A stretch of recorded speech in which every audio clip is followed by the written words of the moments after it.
What's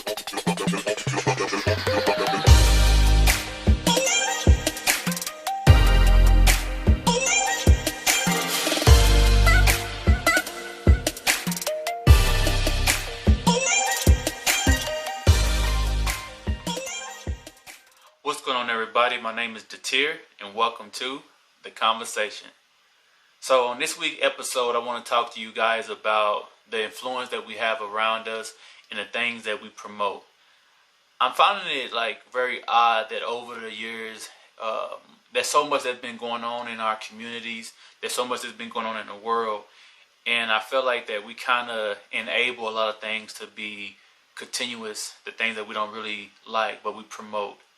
So I was having a conversation this week about the entertainment world, about the promotions of the entertainment industry. And I think it's very great that people are very talented in certain skill sets and the things that they do. But also I'm looking at what are we actually putting out when it comes to entertainment on every level, from movies, from TV shows, and music. And the things that I've seen growing up in the black community wasn't the best. You know, it's a lot of poverty around the environment. It's a lot of broken homes. A lot of people coming from, divided, split families, blended families. And these things can be a benefit as far as someone else coming into your home to be able to take up the slack of what was lacking from someone leaving, or being able to be put in a better situation financially and as a structure. But these things doesn't always happen. So we end up getting the short end of the stick a lot of times in these situations. But then when we're looking at the things that we promote as far as music, a lot of that is kind of promoting the thing that we hate, as far as not having a father figure in a household, not having a structure or a stability in the household. The environment being very toxic as far as gangs, as far as drugs, as far as robberies, as far as deaths, murders in the community, as far as not having a great environment to grow up in as people, as children, from your transition from a boy to a man, from a young lady to a woman, to having that structure of what do a family look like, how should we be, how should we be thinking. A lot of times we are learning from these environments that we are in, because a lot of times we do become the product of our environments. But even though we know these are negative things about the community, we still uplift it, and we purchase things and watch things that's uplifting the lifestyle that has been a cancer to the community for so many years. And we have a major part in that. When we see people come out with some of these songs that we listen to, and it's not promoting a man and a woman having a family, having a structure, or families in general. Most of the music is talking about just money. It's talking about what I bought, talking about who I am versus who you are. A lot of comparisons, about what I have and what you don't have. It's like boasting about the ability that you have as having a talent or a gift, and for how a life has turned out for you, it has allowed you to be on a certain platform to where you're getting money. And the same people that you're talking down about is the same people, to a degree, is the one who's buying your product and allowing you to be this person. There's no one in life that's self-made. Whatever you're doing, there's someone else that has helped you get there. You haven't reinvented the wheel, and there's nothing new under the sun. So most of the things that we have going on in life, you have to understand that there's been someone that's been in a position that has helped you to get to where you are at.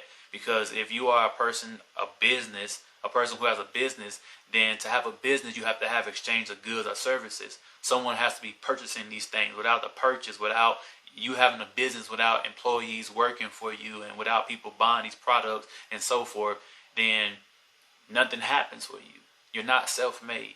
So I think the narrative on a lot of different things is that not appreciating, people who is supporting you on different levels, and then also downing people who is the reason for your success, and then, talking down about someone who is not in a certain position financially because you have been blessed to be in a position financially. The things that we promote as far as our clothing, as in It ain't the fact that you are in a better position. So some people do it, they're motivating people. Some people doing it just to like check my drip, like check how I'm living.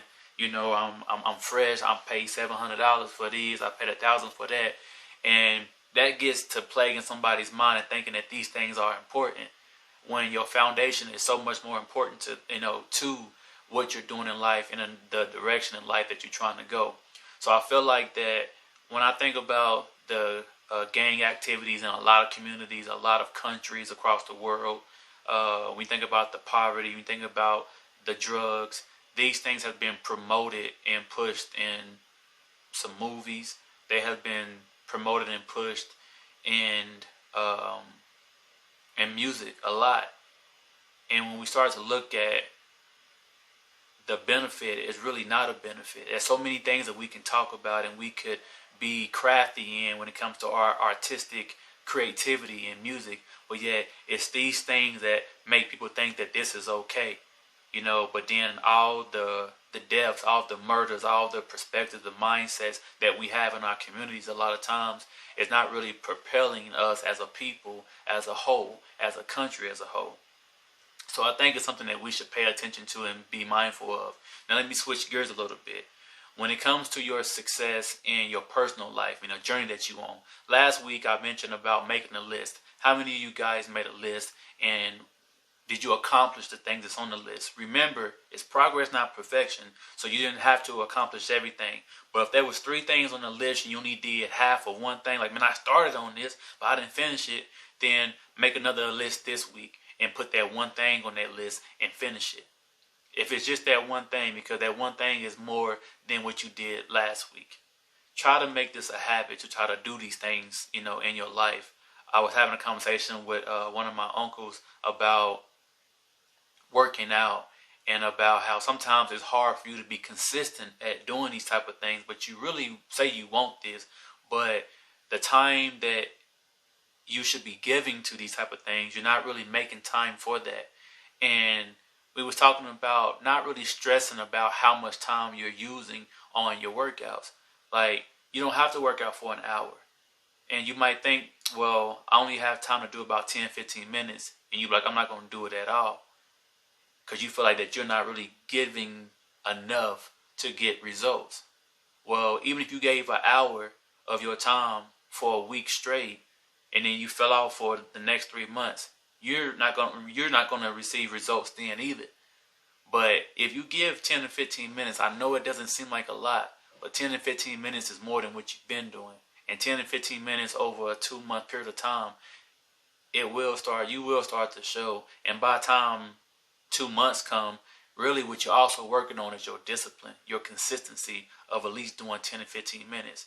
We're not trying to do things overnight because we are blessed right now to have life and to be still living life. So take your time. It's progress, not perfection. You want to learn how to progress in the things that you're doing by allocating a certain amount of time to doing something every day. If you meditate 10 to 15 minutes a day. Oh, it's not a lot of time. It doesn't matter. Give 10 to 15 minutes is more than what you've been given. So sticking on this a little bit, I want to talk to you guys about what is the purpose of why you're doing this when it comes to your personal life. A lot of times also we are we're in a popularity contest. You're trying to do everything for someone else. You're not living your life for you. You're living life for likes. You're living life for to entertain someone, to make it seem like you have something going on for your life bigger than what you really have. So it's like, are you really happy with yourself because you happen to fake and be a fraud on camera just to make yourself seem cool to the world? You put on your best look, your best makeup, your best fit, and you show your best times when we all know that in life, we're all going through something day in and day out. Your life is not perfect. People are not really being transparent about how things are really going in their progression of them trying to be better to help someone else become better. It's like a instant gratification, today's time. It's like, I'm already here, I already made it, when you're actually struggling. But I know I get the narrative, fake it until you make it and so forth. But it's like, there's a process. This is the reality of life. There's a process that you have to go through to get to where you're trying to go. And it's really doing a disservice to yourself and other people when you don't show that process of you having to put in the time and the effort to become great in anything that you're doing, to become a great man, to become a great woman. You know, you have to put in that time to work because we don't do things perfect. You know, I'm dating someone and I'm finding out that I have to work more on myself on certain areas because when you're with someone, someone can see more of your flaw than you can see yourself. But thing about it is not giving up on each other and being able to be like next person, or I have all the options in the world because of, again, social media. Social media and the internet and things like this, these different platforms can be a blessing to so many people's lives, but it is a slippery slope. You know, you have to be careful of what you are receiving and giving to these platforms. Make sure you are a person who is giving to the world so that you can benefit yourself, your family, and the future generations to come after you. Anyway, y'all, that's been my time. Remember that it's one love from me to you. It's progress, not perfection. You rest in the end, not the middle. You're more than enough. My name is Datir, and welcome to The Conversation.